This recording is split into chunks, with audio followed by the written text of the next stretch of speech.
Hello, my name's Karen O'Connor and you're listening to Menopause, Marriage and Motherhood, the podcast that looks at all aspects of women's lives from hormones and health to relationships, finance and social justice issues.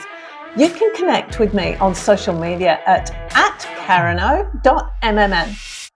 If you enjoy this podcast or podcasts in general and you've been wondering whether you should start your own podcast, head on over to speakuppodcasting.com to find out just how easy and cheap it is to start podcasting.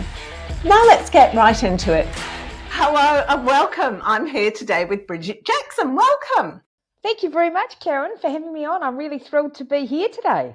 Thank you. I was really fascinated when I saw your profile because you're a barrister and you're also a divorce and relationship coach too, which seems like a really interesting combination. There's so much to unpack just in that. Exactly. So I'm an enrolled barrister and solicitor of the High Court of New Zealand. I actually haven't worked in law per se, but I have trained and done the degree at Otago University and the profs, etc. And it's really held me in good stead in terms of being in this space, because I never thought I was going to be a divorce coach, I've got to say, Karen. I never envisaged in a million years that I was going to be a divorce coach. So my experience actually led me to this. So what happened? Yeah. So what happened? So I ended up getting divorced and it was very acrimonious. It took 5 years to settle, cost thousands and thousands of dollars, the price of a small house, and 4 children in the mix. And I thought there's got to be a better and a more positive way to do this. And having had another business, I thought there's a real gap in the market here, and I love finding solutions to gaps in the market. And you know, for me, that's my why, it's my purpose. And I wake up every day and just love what I do. Yeah. So what were you doing before? What was I doing before? Well, there wasn't enough TVs in the house. I had 4 children in about 5.5 years. So a lot of that was sort of a bit of a blur. But what I've done in the past is I was the CEO of the New Zealand Gynae Cancer Foundation. My mother sadly died of ovarian cancer at age 62. So I had the real pleasure, and it was just amazing to raise funds, have gala dinners with 500 people attending, including prime ministers and things like that. So that was incredible. My ex-husband and I had a business in Australia that went really well, and after 3 years we had a couple of hundred staff. So it was very much a case of giving birth to my first child and being back at work within a week with a child in one hand and my laptop in the other. Wow. Yeah. So what was your experience through your divorce Yeah. and what made you go in this other direction? Well, I left completely unprepared, which is, I would not recommend that to anyone. And as you and I know, going through the process of separation, it's very difficult to manage your emotions. I didn't have any coaching in terms of being able to manage that through the process. I really didn't have an idea about my finances. I thought that going to a lawyer was preparing to separate. And it just isn't. You know, that there's so much more that's involved in terms of that. Because as what we do as divorce coaches, you know, we pretty much hold people's hand. We're your thinking partner as you're going through the process, because inevitably when you're going through this experience, this life transition, which is at the top of the stress continuum, there's mistakes you make, there's pitfalls that you fall into, and helping people, guiding them in terms of going through the process and making those best decisions is invaluable to people. They're picking up skills that they can use moving forward in terms of their new beginnings and even having other relationships, for example, how they communicate with each other.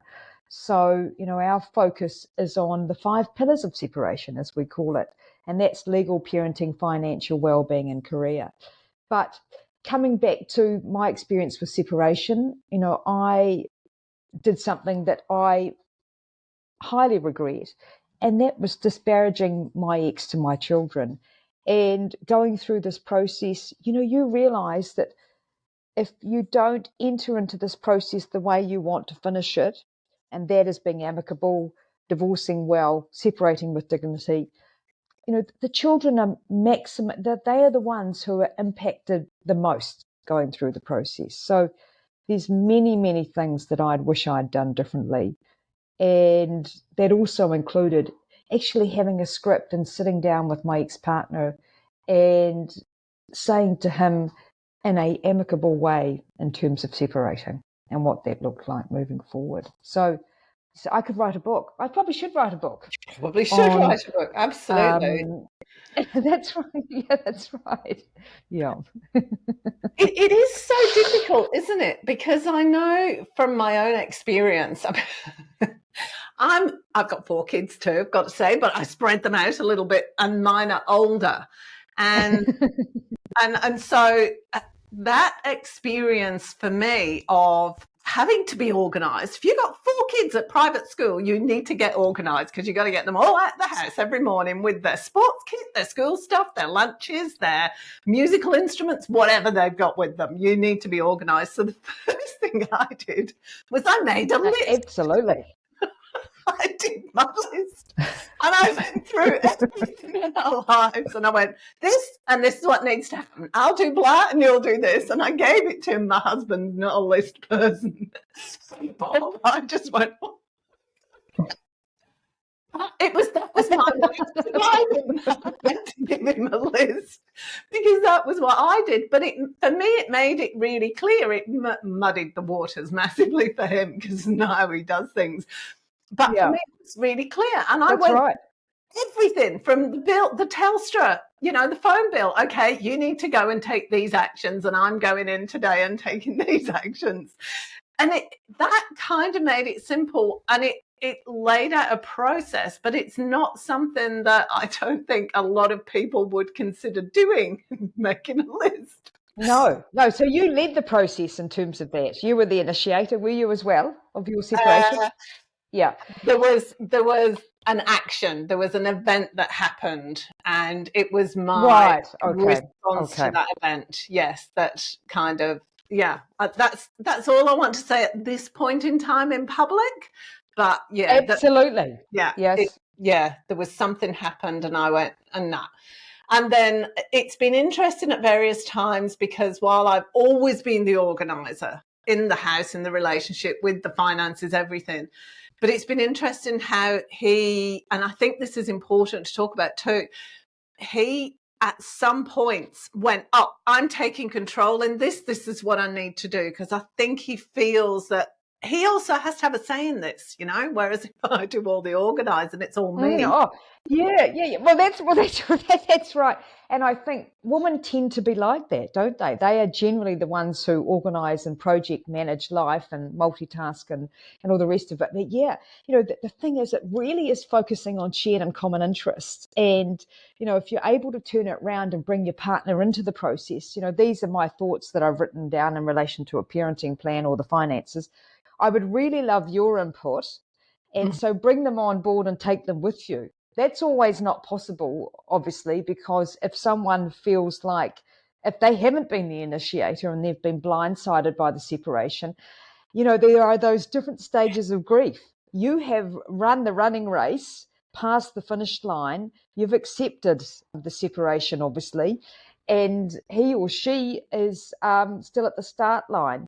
And it can be very difficult to negotiate with someone who is, what the hell, we're separating. That's, and the interesting thing is, the stat is that 70% of women actually are the ones who initiate separations. And that seems to be a worldwide figure in terms of that, which is really interesting because women generally leave a relationship emotionally at least 2 years before they leave physically.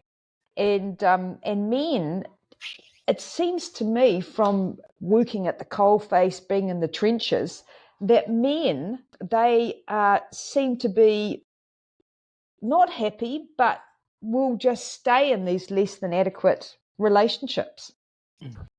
And I can only talk about my husband, right? But comfortable is good enough. As long as he can deal with most. That's right. That's exactly it. Doesn't care. It's not a problem. I wonder if that's part of the reason why women stay those extra 2 years, because there's not a reciprocation of that feeling that this isn't working. There's not that. And if there was, would it all end sooner? Don't know. Mm.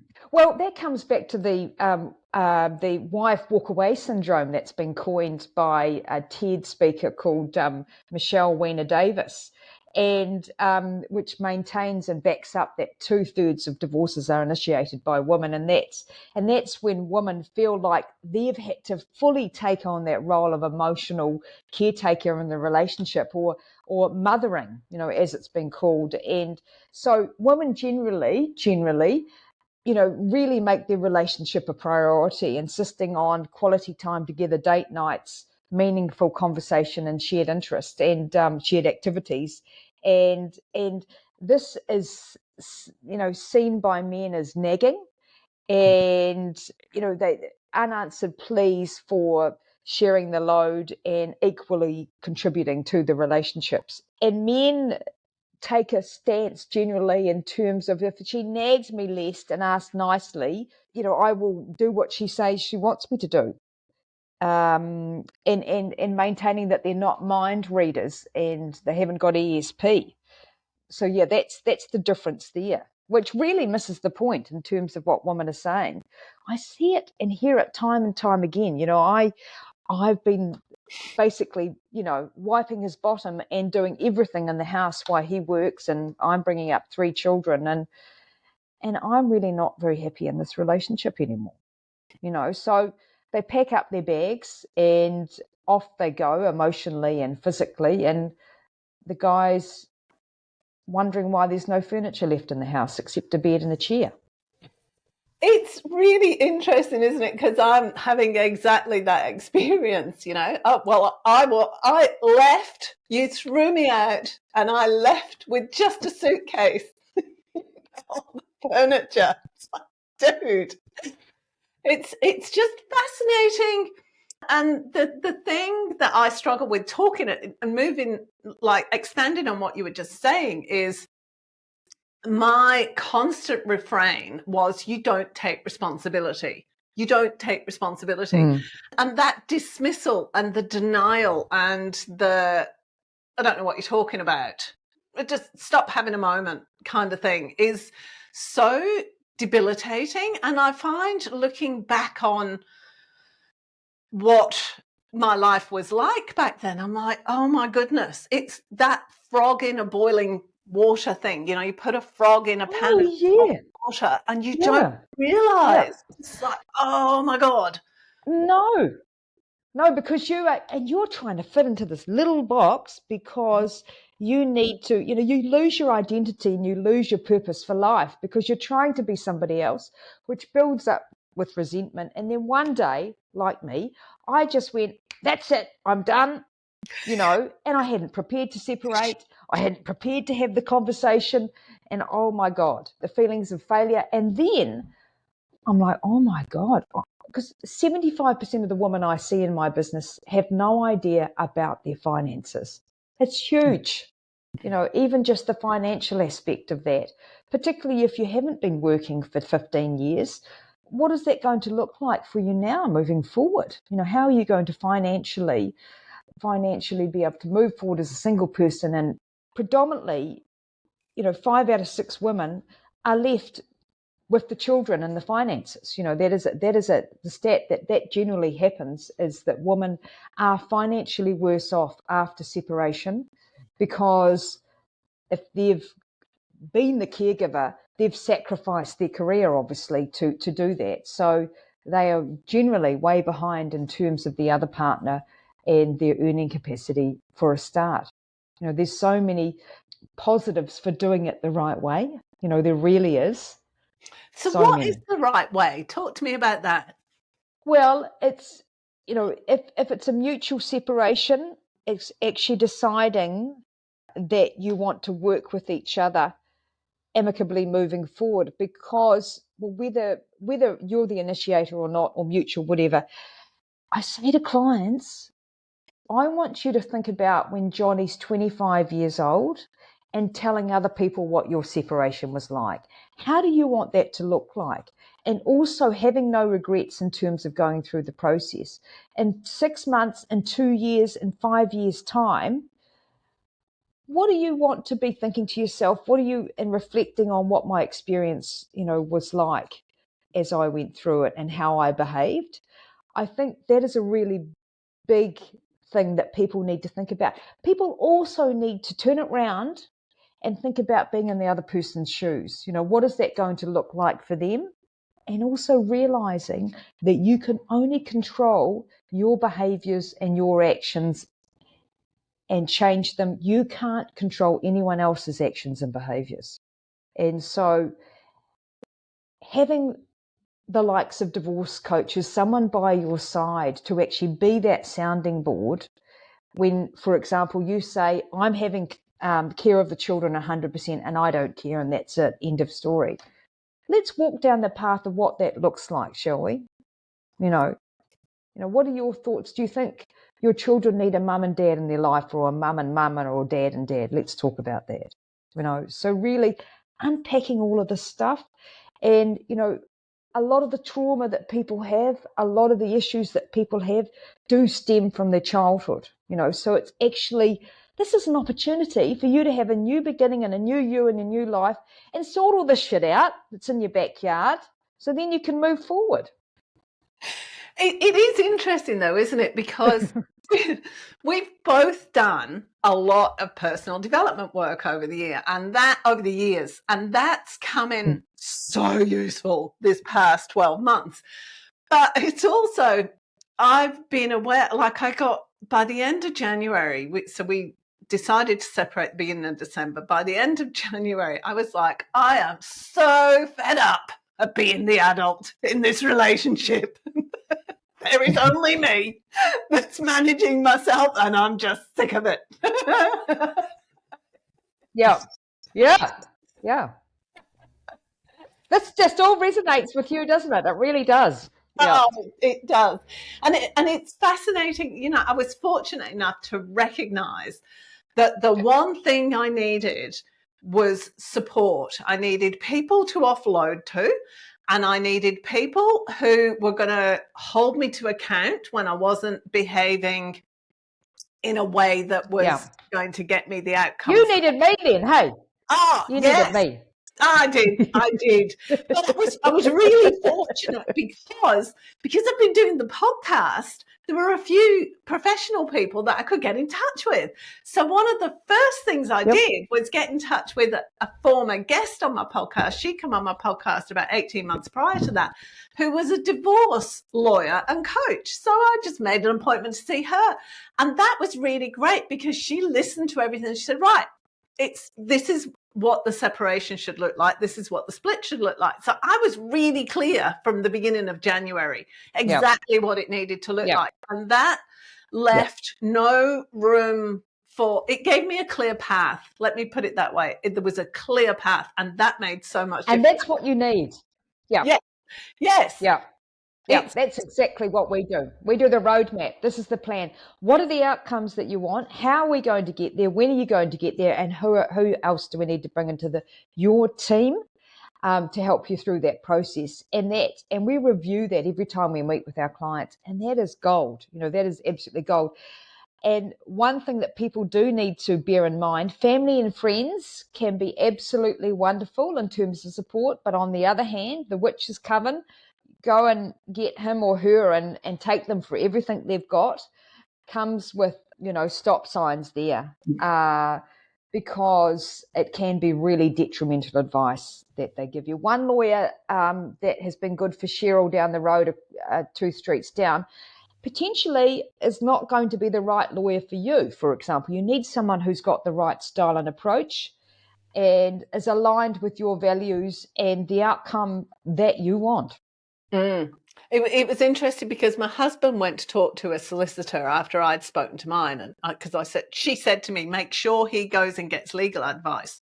So he did, but he went for an initial meeting, excuse me, with the solicitor, And the solicitor said to me, oh, no, you don't want to do anything more than 50-50. And if you can get anything off that, if we can give a less, we'll give a less. We'll take this to court and we'll fight it and everything. And positional. Positional. And John said he was going in for his second meeting.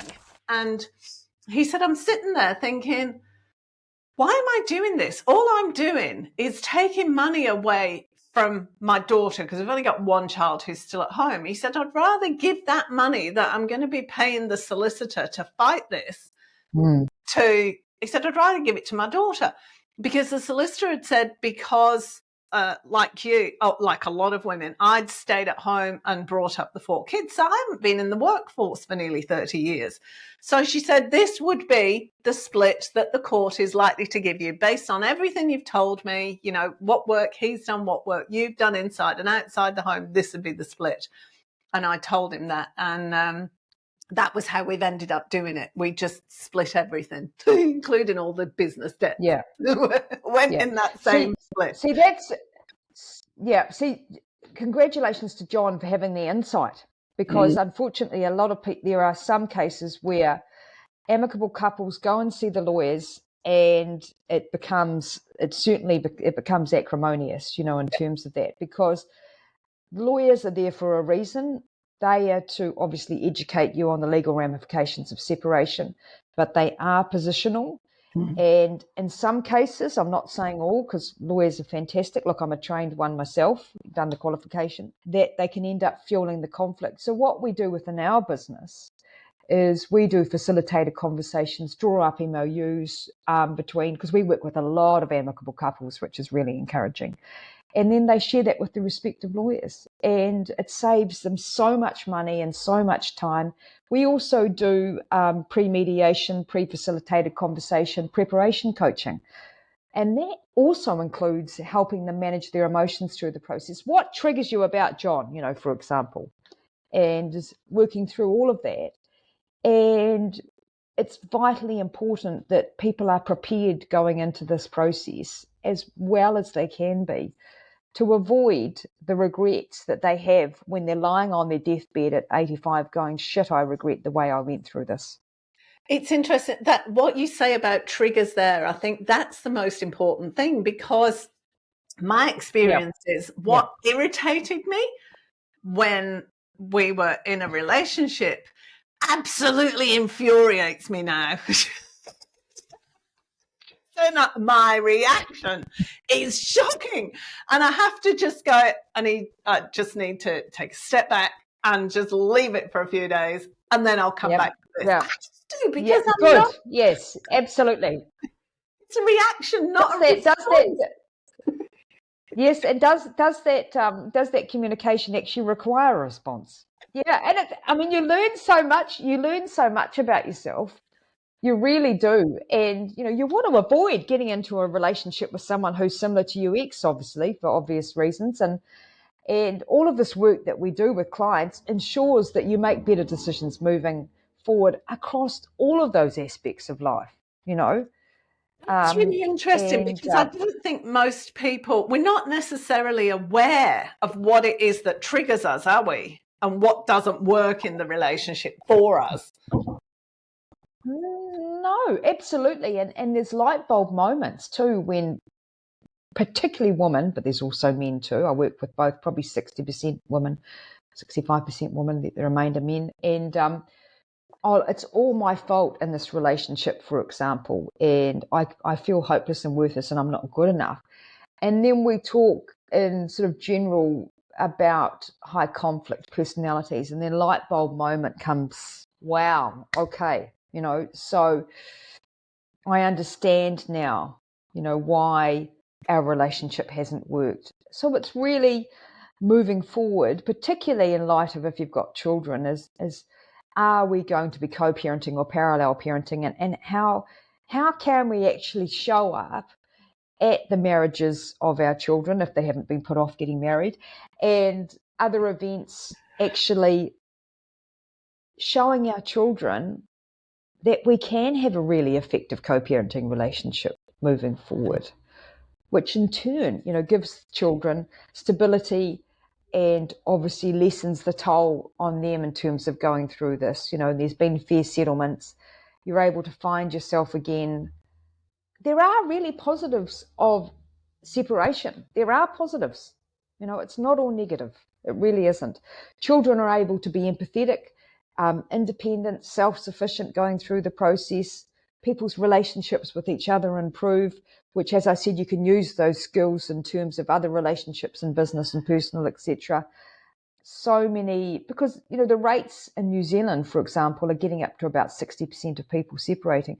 Less people getting married, but more in de facto relationships. But obviously the law applies here after 3 years, the Property Relationship Act. So when people say to me, you've changed our lives and we've actually got a better relationship now than what we had, I have to go into the corner of my office and have a little cry. I really do. That is love. How do you achieve that? What happens within them for you to achieve that outcome? They're changing their mindset and their perspective.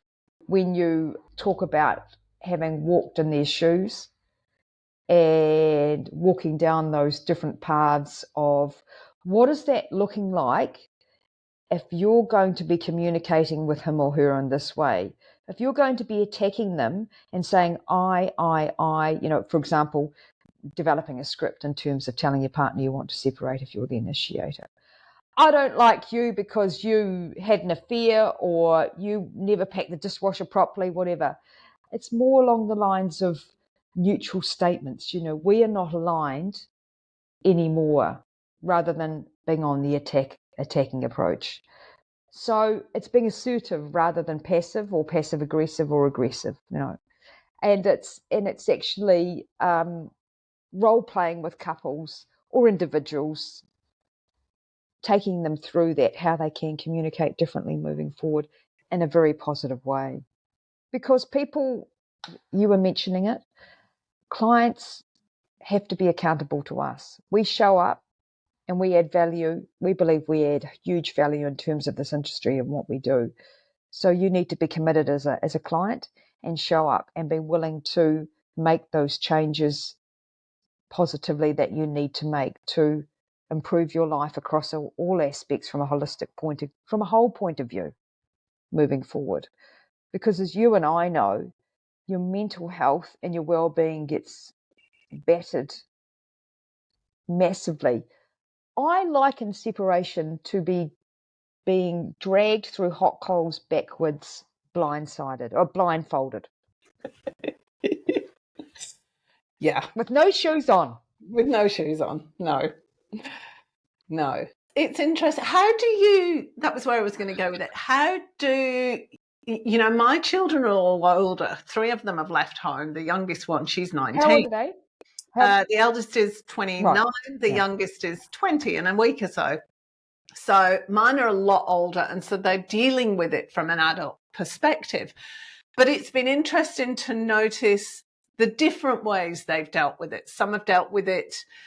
Some are the negotiators, they're the mediators. They want everything to be at peace, and they're going to sit on the fence and, everything's okay on both sides, and they're going to make sure of that. Others are, none of them have taken sides. And I've not requested that anybody take sides. I've been really clear about that. Yes.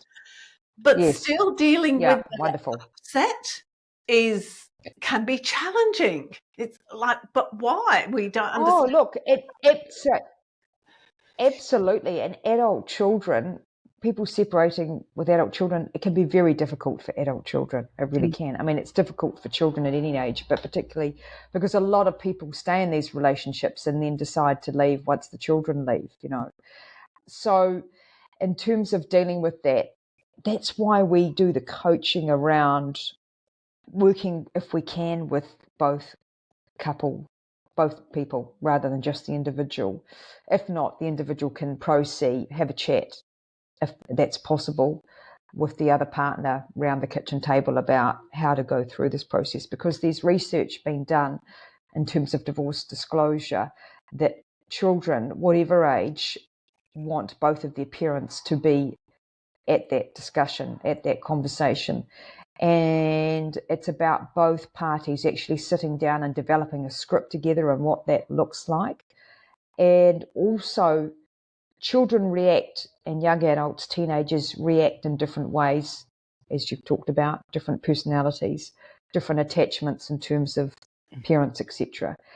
And so it's actually allowing, we talk about couples actually allowing time for their children to process, to making sure that they're in their lives over the next few days, both of them, because your 19-year-old, for example, might not want to talk about it for 2 days, but go silent. Another one might be like, right, I want to deal with this right now. I want to speak to both of you together, or I want to speak to you first, mum, and then dad. And the biggest thing, coming back to the biggest thing, as I said, is not disparaging each other in front of the children is vitally important, or expecting your children are going to support you through this process. There's a lot of reassurance that needs to go on. Nothing will change. We still love you and will always love you. We're always going to be your parents. So a lot of reassurance is needed for children, young adults, teenagers, tweens going through this process. Yeah. They want their lives to continue. No. Am I going to have spag bowl on the table for dinner on Wednesday nights? Still being able to see my friends, do what I do. So that is one of the most important conversations in terms of the coaching that we do, apart obviously from how to tell your partner to separate if you're the initiator, is actually having that conversation with the children. There's things that should be discussed, there's things that shouldn't be discussed, and setting the scene for you both consciously uncoupling, divorcing well, separating with dignity. If you can get that right in the first instance, that will hold you all in good stead moving forward to ensure that the relationship is not decimated with each other, but also with your children and the wider family and the community. Also having a script. How do we tell family and friends we need to be aligned and on the same page with that? What does that look like? Yeah, that's a difficult one, isn't it? I mean, in a way, I was glad that we had this event because it was something that we could both easily go, that's the pivot point, that's the breaking point. Because until then, and I think looking back on the last few years and what you were saying, women emotionally leave a relationship 2 years before they physically leave. It was like, I knew I was unhappy. We both knew it wasn't working because John wasn't happy either, but there was nothing specific that we could put our fingers on to say, this is why it's not working. It just wasn't working. And then there's this need from other people as well as ourselves to justify why you're going to finish the relationship. Why are you going to end the relationship? And so that event made it really easy because we could both go, well, that was it. Whereas before there was no, that was it. There was just a vague feeling of, it's not working. And I wonder how much impact that has to make us stay. Yeah, absolutely. But there's the signs that it's over that you may not have even wanted to take on board or even think about. It's like this big elephant in the room, isn't it, who hasn't been dealt with. And, generally, on average, couples, if you don't do anything about your relationship issues or talk about them or deal with them, resolve them within 6 years, it's likely that your relationship's going to be over. So do you feel like you had issues in your relationship, both of you, for more than 6 years? Do you feel like you did? Yeah. There was, I'd say probably 10 years. Very common. So you've got to be able to rip off that Band-Aid and deal with them. And as you and I know, it's got to be two people that want to be in a relationship, not just one. You've both got to really want to work on it and make it work. Because in our business, we are certainly not got up a sign saying we're pro-divorce. We believe that you need to leave no stone unturned in terms of making a relationship work. And we will do whatever we can to help. We have a program, Should I Stay, Should I Go, which is for people who are on the fence. And that gives them great clarity about what do we want to preserve in our relationship? What needs to be negated for us to move forward. All of those sort of things. What is our life going to look like across all the different portfolios, financial, family, social, if we do separate? That really is enlightening for a lot of people and gives them a lot of opportunity to self-reflect and take some time and be proactive rather than reactive in terms of making the decision to separate or have a trial separation or whatever it looks like. But, I just love it when people stay together. But invariably, by the time they get to us, they've made the decision to separate. Yeah, it's interesting. Is that because usually is it one person who's admitting that the relationship isn't working and the other person's just like blinkers on, headphones on, la-di-da-di-da, can't hear you? Is that part of the problem? It is part of the problem. We get a mix of both. I would say in terms of thinking about it, there's more people who come to us, and as I said, women, 70% of women initiate separations, more initiators than mutual decision makers. However, as I said, it's really encouraging. Those who are not the initiator have the foresight generally to realise that they have to do this amicably for so many reasons. But yes, generally relationships issues have been going for years and years. One person feels like they've been really trying in the relationship, but the cycle continues and the other party is happy with the status quo. It seems to be very common. And you're right, there's events that generally do happen. Infidelity is very common. I wouldn't recommend that to anybody. I recommend that you actually get out of one relationship before you get into another, particularly if the other party doesn't know and finds out, then the conflict escalates. The other area of contention, yes, absolutely, is the third parties and having that conversation with each other, what that looks like when you do end up with third parties moving forward. When are they going to meet the children? When are they going to potentially be brought into the relationship? Because that can absolutely cause everything to go to custard. If Johnny's friend tells Johnny that he's seen his mother with XYZ, and then that gets back to half of the school community before the person who has the third party hasn't told the other partner. You can imagine it's like a train wreck, quite frankly.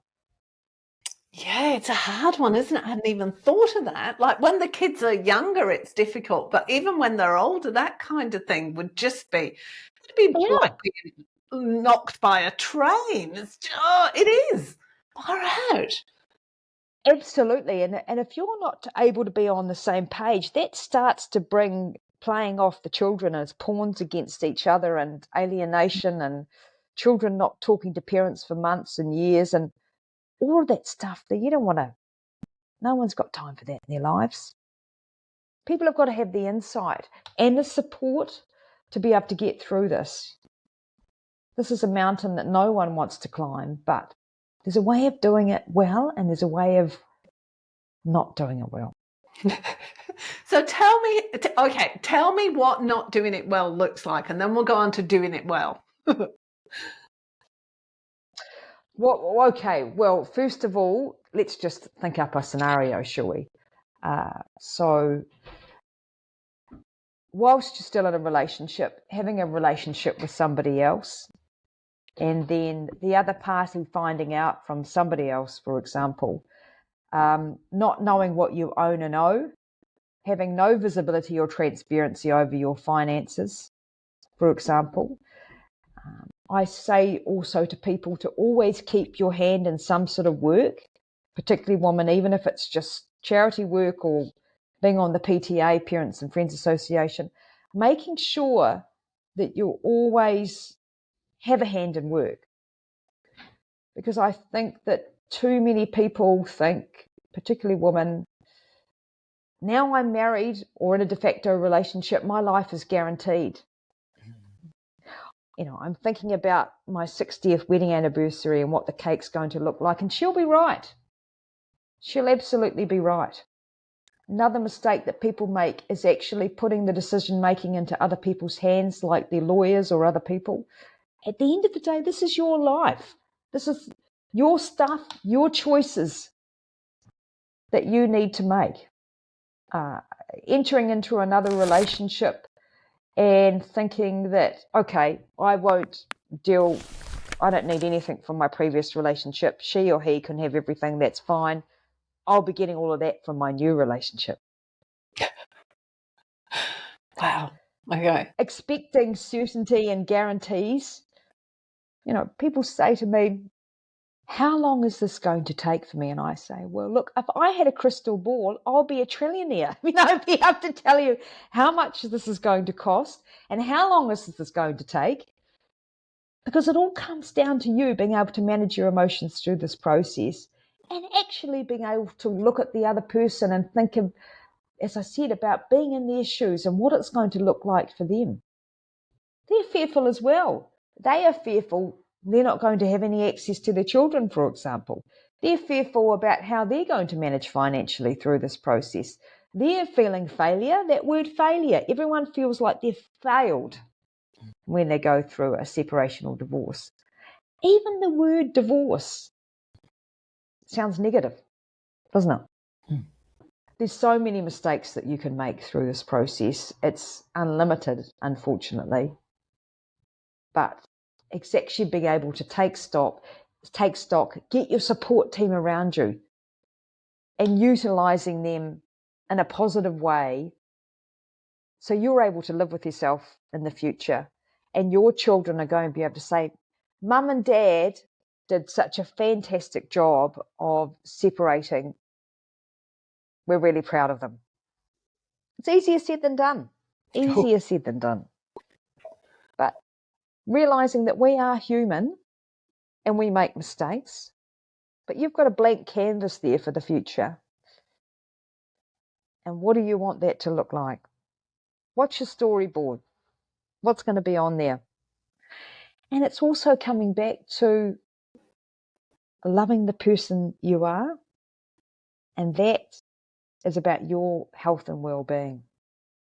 If you can put yourself first, and you need to do that, put yourself first, you're going to be able to be there to support your children, support your other family members, support other people, because you have put yourself as a priority. Sleeping, eating, exercising. A lot of people going through this process drink too much, overeat, undereat, drugs. If there's any sort of addictions, they tend to come out. Understandably. So it's actually consciously going, right, where I am now, and actually reaching out for support and help and realising that you need that. Thank you. And I think what you were saying there about learning to be okay with yourself and understanding yourself, I think, and being kind to yourself, that's actually key. And being able to go, do you know what? I can't do today. I'm just going to sit and watch telly, or I'm going to go for a big walk, and I'm going to go for a big walk, and I'm going to do whatever I need to recenter and refocus myself. That's been a big lesson for me, because as you know, with 4 kids, you don't get that chance to do that. And I've had to learn. No. But it's been what's had me come out of this with any sort of sanity and dignity. It's just taking that time out and being kind to myself, which is a novel idea. And we should, we need to take shares in Tissue Company, because we obviously get a lot of people upset and crying here. I'm like, it's okay not to be okay. This is very normal. If you weren't grieving, it's the grief process. It's akin to bereavement, except the person generally is still around. Yes. Unless you've, I don't know. But yes, it's not an easy time to go through. You're laughing. Yeah, no, that's great. So we're going to have to wrap up in a minute. I could keep going, Bridget. Tell me, or tell everybody. Same. Well, I'd love to come on again. Oh, that'd be fantastic, actually. That'd be really great, because there is so many things in this topic that I think it's been interesting for me this year, because I've shared a little bit about what I'm going through, only a little bit, but it's been interesting how many people have reached out to me privately and said, "You're so courageous, I wish I could," or "I almost did that and then couldn't go through with it." Wow. And that's been fascinating to experience that, because that was what I did not expect, that other people, other women. Yes, absolutely. Oh, yeah. There's a lot of people behind closed doors. Look, I would have thought about it for like you at least 10 years before I left. And it is having that courage to leave. And congratulations to everyone who is able to do that, because it's tough.